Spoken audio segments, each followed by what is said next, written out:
Alright, this is going to be my tutorial video on how to make my box crayfish trap. I did a little video on it there explaining how it works and everything about it.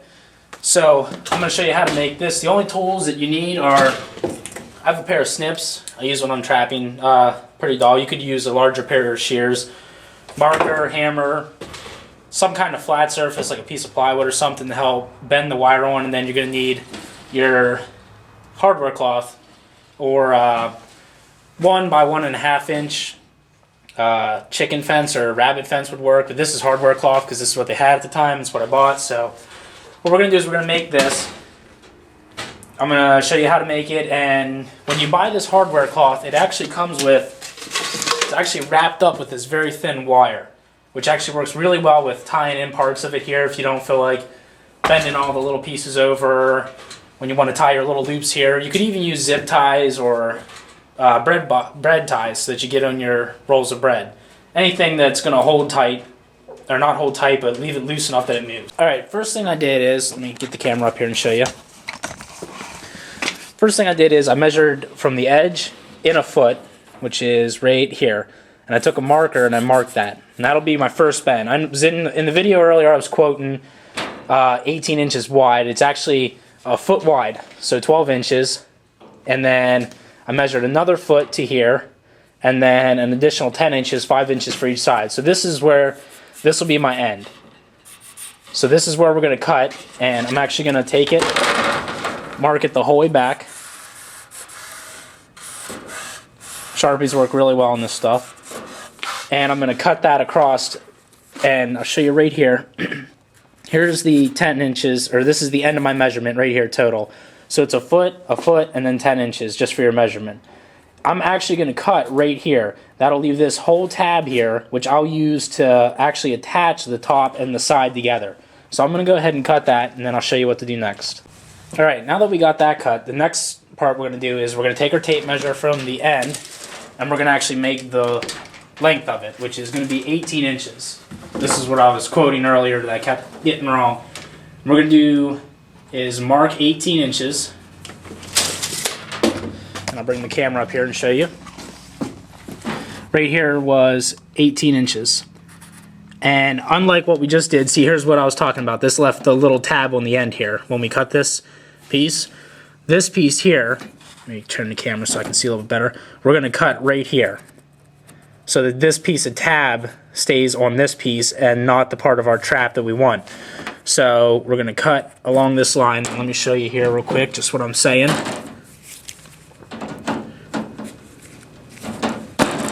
We want it so that it breaks away like that. Alright, now once we cut that, you might have to bend it a little bit depending on how good your shears are. Just snip that off. Don't trash that, don't bend it, because you're going to need that piece eventually. Now, what we have now is a 34-inch, I think is what it should be, long, 2 foot and then 10 inches, and it's going to be 18 inches wide. Now what we want to do is take our tape measure here. Forgive me for the camera angles, I'm trying to get this all in here. What we're going to do is we're going to take the tape measure from the end. We're going to come in 1 foot on that line, which let me show you what I'm talking about here. We're going to come in exactly 1 foot to this piece, and we're going to bend right on this weld and wire. So what I'm going to do is I'm going to take my marker, I'm going to mark that whole 1 foot exactly.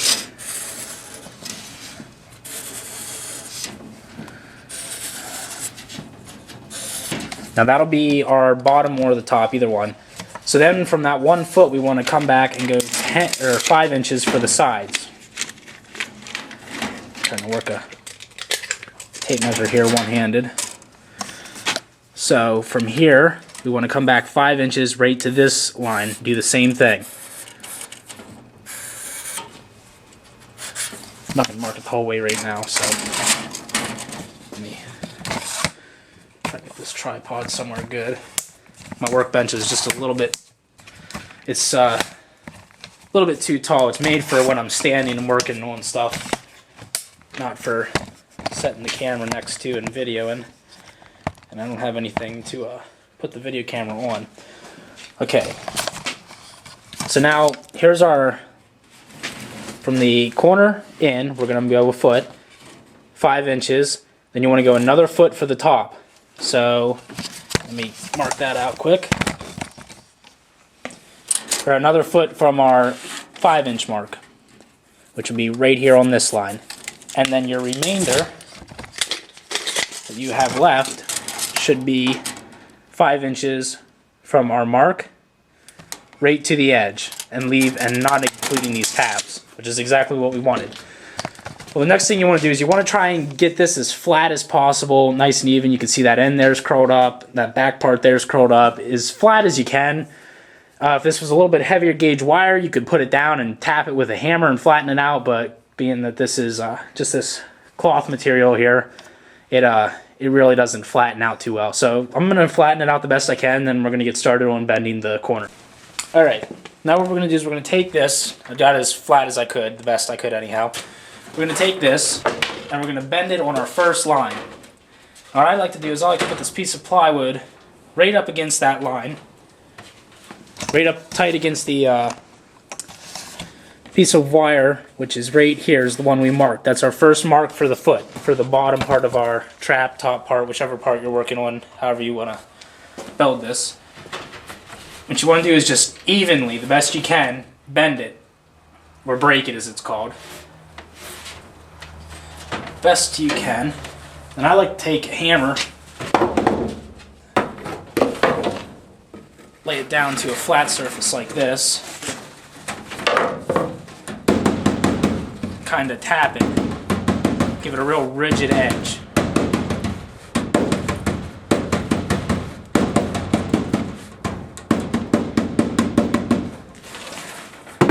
And that'll give you about a 90-degree angle there. And this piece of cloth is really giving me a hard time.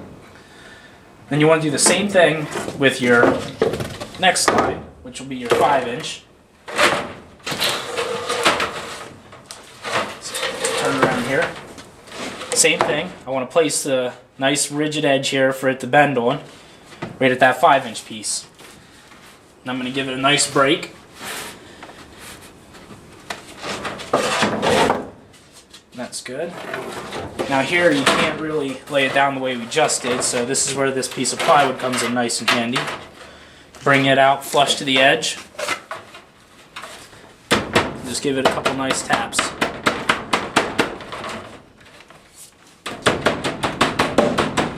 Gives it a nice bend.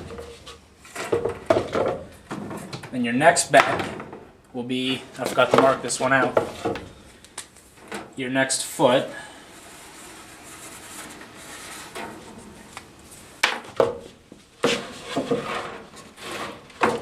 And your piece of plywood, that's right, got a smaller piece of plywood here for this piece. Take a good edge out. And the same exact thing we just did. Place that there. And watch yourself now, because this is the one, depending on which way you started, that has the sharp tabs to it. And you do not want to stick yourself with them. They hurt. I've been doing it ever since last week when I started building my chicken coop with different stuff, and years before when I've been building other things with this kind of cloth material and stuff like that. Same thing, we're just going to give it a couple little taps here just to help break it straight up.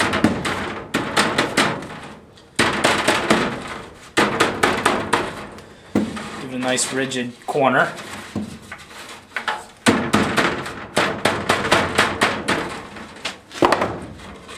That gives you your basic box form.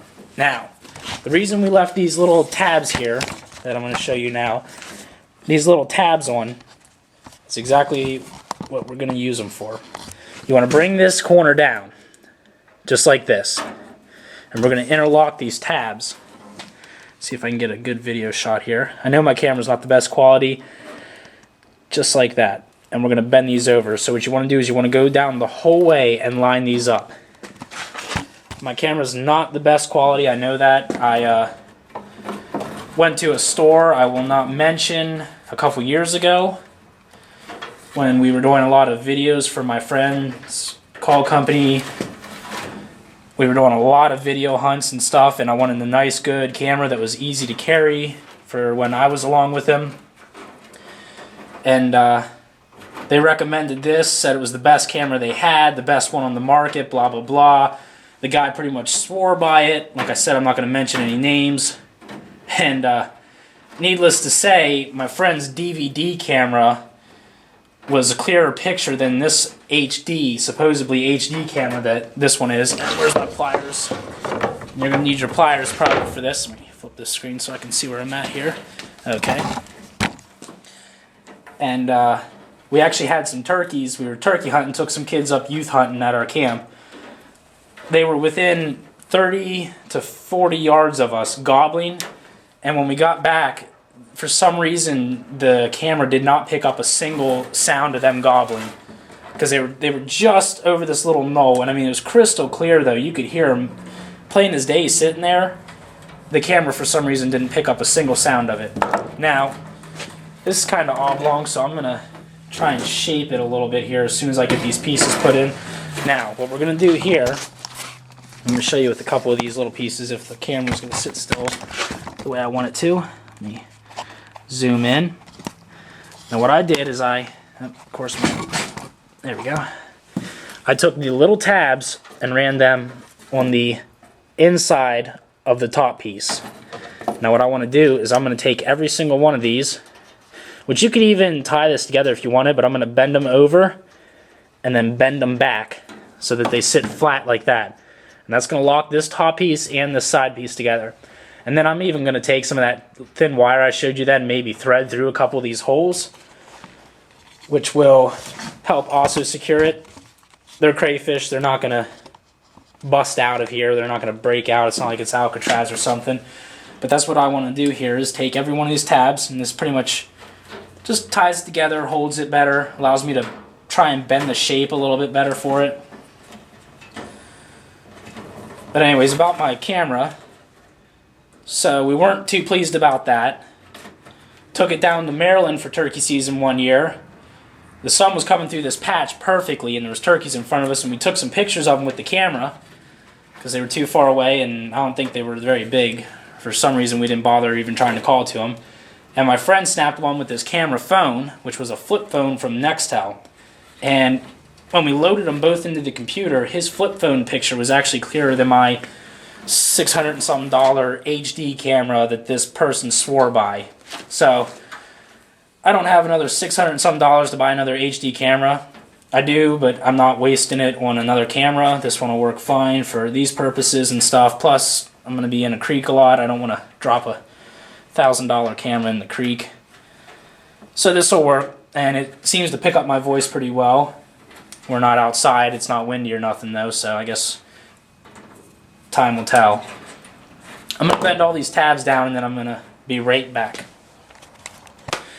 Alright, we're back. I went and bent all them tabs down, like I said I was going to. And I tried to reshape it a little bit. It's a little bit more rectangular now. It doesn't have so many big dips in it. And like I said, it's not going to be perfect. This material, they wind it up, and it's just like chicken wire. It seems to want to hold that form, and there's not a whole lot you can truly do for it at this point. It's more or less for rabbit coops and stuff like that, of that sort. What we're going to do now is we're going to put in the doors. Now I'm going to do the same design I did before, where one of the doors is movable and the other one is fixed. That way you can empty out one side and the other side's fixed. You don't have to worry about it breaking loose. Now that piece of cloth you cut off at the top, I said be sure not to throw away and keep. You want to find the ends that are the straightest. Like this end down here is really bent. I don't want to worry with that right now. This end up here is a little bit straighter. Now, our measurements for across the top were a foot. That's the width of the opening. So what we're going to do is we're going to take the tape measure, and I'm going to measure out to a foot, but I'm actually going to mark the square before it, the measurement will be 11 and a half. Let me show you here.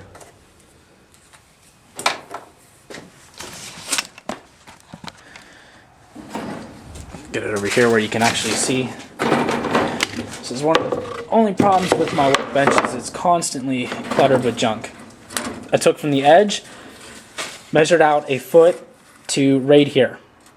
Well, this was actually a foot, and I came back in a 1/2 inch because these are 1/2 inch squares. So I'm going to cut here. Now this is going to be the one that moves, so I don't want the tabs. So I'm going to cut flush right along this wire, which will be 11.5. That way it'll move freely and it won't catch along these edges here, because if it catches along the edges, then you got issues. You just don't want it. And we're going to start with the door that swings first, because this way you'll have already a flush cut edge. And then when you cut this, you'll have a flush cut edge, and you actually have these tabs on your next door, which you're going to need them on your next door. So I'm going to draw my line down across here, where you really don't need to. And I'm going to cut right at the edge of this, so there's no tabs on the door we're doing now, and there is tabs on the next one. So I'm going to go ahead and cut that, and then I'll be right back.